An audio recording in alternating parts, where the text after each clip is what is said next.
عزیز دوستو، اس تیز ترین اور جدت سے ترقی کرتی دنیا میں بے شک انسان بہت ساری پریشانیوں مصیبتوں میں مبتلا رہتا ہے، جس میں ایک اہم نشانی ڈپریشن، سٹریس اور غم و رنج کی ہے۔ وہ ڈپریشن چھوٹے بچے سے لے کے ایک جوان نوجوان یا لڑکی یا ایک بوڑھے شخص کے اندر بھی ہو سکتا ہے۔ اب کسی بچے کے اندر سٹریس یا ڈپریشن کیوں ہے کہ اس کے گھر میں ہر وقت لڑائی جھگڑے یا اسی طرح کے معاملات چلتے رہتے ہوں، یا اس بچے کو چھوٹی چھوٹی باتوں پہ بہت زیادہ ڈانٹنا یا مارنا ہو تو اس بچے میں بھی بہت زیادہ ڈپریشن ہو سکتی ہے۔ اسی طرح ایک بوڑھے شخص کے اندر بھی ڈپریشن ہو سکتی ہے۔ اب اس کو ایسی کون سی ٹینشن ہو سکتی ہے جو ڈپریشن کے اندر اس کو مبتلا کر دے؟ وہ اس کی بیٹی کی شادی، بیٹے کی شادی، یا بیٹے کی نوکری نہ لگنا، کاروبار کا ختم ہونا، صحت کا ٹھیک نہ ہونا، پیسے کی کمی ہونا، یہ تمام معاملات بھی اس کو ڈپریشن، سٹریس کی طرف لے جاتے ہیں۔ اور سب سے زیادہ ڈپریشن جو آج کل دیکھنے میں آ رہی ہے وہ نوجوانوں کے اندر پائی جاتی ہے۔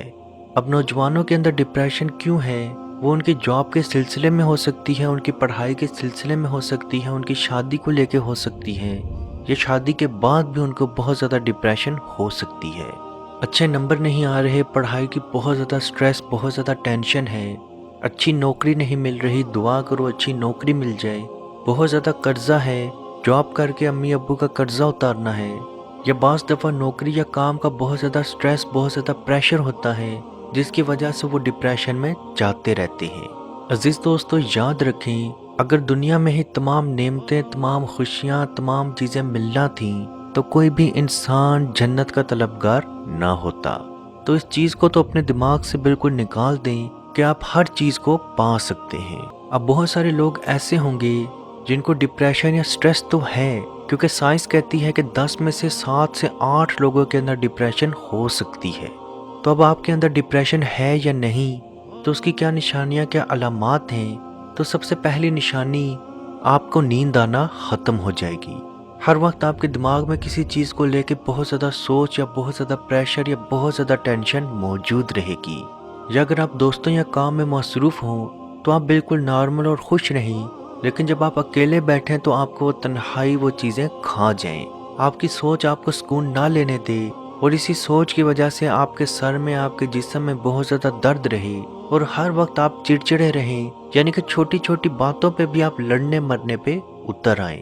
عزیز دوستو، یاد رکھیں، ڈپریشن ایک ایسا زہر ہے جس کا علاج اگر آپ ٹائم پہ نہیں کریں گے تو آپ اپنے ساتھ ساتھ اپنے ارد گرد، اپنے ساتھیوں، اپنے دوستوں، اپنے رشتہ داروں، اپنے گھر والوں کا بھی نقصان کرتے جائیں گے۔ اب جو میرے بہن بھائی ڈپریشن یا ٹینشن میں مبتلا ہیں، وہ ہر روز صبح و شام یہ عمل کریں۔ عمل کچھ یوں ہے کہ آپ نے اول و آخر ایک مرتبہ درود ابراہیمی یا کوئی بھی درود جو آپ کو آتا ہے صلی اللہ علیہ وآلہ وسلم بھی پڑھ سکتے ہیں۔ اول و آخر ایک مرتبہ درود شریف، اور 7 مرتبہ قرآن پاک کی سورہ 93 اور 94، یعنی کہ سورہ دحا اور سورہ علم نشرہ 7 اور 7 مرتبہ، یعنی کہ 7 ٹائمز دونوں سورہ آپ نے پڑھنی ہے۔ پہلے آپ نے صلی اللہ علیہ وآلہ وسلم پڑھا، پھر سورہ دحا 7 مرتبہ، پھر اعوذ باللہ اور بسم اللہ پڑھنے کے بعد سورہ علم نشرہ 7 مرتبہ، اور پھر سے صلی اللہ علیہ وآلہ وسلم پڑھ کے دونوں ہاتھ اپنے چہرے کے آگے رکھیں اور ان پہ تھو کریں، یعنی کہ وہ پھونک جس کے ساتھ تھوڑا سا لعاب آئے، اور وہ ہاتھ اپنے پورے جسم پہ، اپنے چہرے پہ، پورے جسم پہ پھیر لیں۔ یہ عمل آپ نے صبح و شام دونوں ٹائم کرنا ہے، اور یاد رکھیں آپ کو ان سورہ کی ٹرانسلیشن، ان کا میننگ بھی آتا ہو، یعنی کہ جب آپ اس کی تلاوت کر رہے ہوں تو ان سورہ کا میننگ، ان کی ٹرانسلیشن آپ کے دماغ میں چل رہی ہو۔ اگر آپ کو ان کی ٹرانسلیشن نہیں آتی، یا آپ کو یہ سورہ نہیں آتی، یا آپ یہ سورہ نہیں پڑھ سکتے، تو آپ ان کی ریکارڈنگ بھی سن سکتے ہیں، یا خاص دنوں میں میری بہنیں ان کی ریکارڈنگ سن سکتی ہیں۔ یا اگر آپ کو زبانی نہیں آتی لیکن آپ قرآن پاک پڑھے ہوئے ہیں تو آپ دیکھ کے بھی یہ سورہ پڑھ سکتے ہیں۔ صبح اٹھا، موبائل آن کیا، ٹرانسلیشن کے ساتھ یہ سورہ پڑھ لی، دم کر لیا، رات کو سونے سے پہلے بھی یہ عمل پھر کر لیا۔ عزیز دوستو، یہ عمل آپ نے روز کرنا ہے، کم از کم 21 دن، 21 ڈیز آپ نے یہ عمل روز کرنا ہے، یا جب تک چاہیں آپ یہ عمل کر سکتے ہیں۔ انشاءاللہ بحکم خدا آپ کا ڈپریشن، آپ کی ٹینشن، آپ کی سٹریس مکمل طور پہ ختم ہو جائے گی۔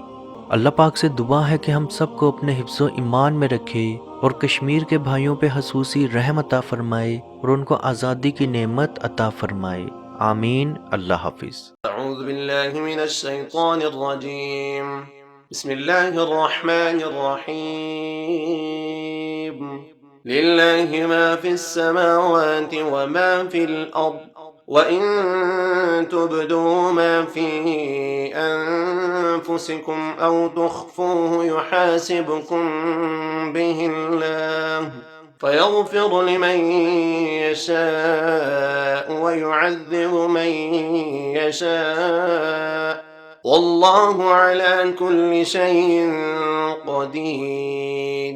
آمن الرسول بما أنزل إليه من ربه والمؤمنون كل آمن بالله وملائكته وكتبه ورسله لا نفرق بين أحد من رسله وقالوا سمعنا وأطعنا غفرانك ربنا وإليك المصير۔ لا يكلف الله نفسا إلا وسعها لها ما كسبت وعليها ما اكتسبت ربنا لا تؤاخذنا إن نسينا أو أخطأنا ربنا ولا تحمل علينا إصرا كما حملته على الذين من قبلنا ربنا ولا تحملنا ما لا طاقة لنا به واعف عنا واغفر لنا وارحمنا أنت مولانا فانصرنا على القوم الكافرين۔ أعوذ بالله من الشيطان الرجيم، بسم الله الرحمن الرحيم۔ أفحسبتم أنما خلقناكم عبثا وأنكم إلينا لا ترجعون فتعالى الله الملك الحق لا إله إلا هو رب العرش الكريم۔ ومن يدع مع الله إلها آخر لا برهان له به فإنما حسابه عند ربه إنه لا يفلح الكافرون۔ وقل رب اغفر وارحم وأنت خير الراحمين۔ مت پوچھئے کہ کیا ہے سرکار کی گلی میں، مت پوچھئے کہ کیا ہے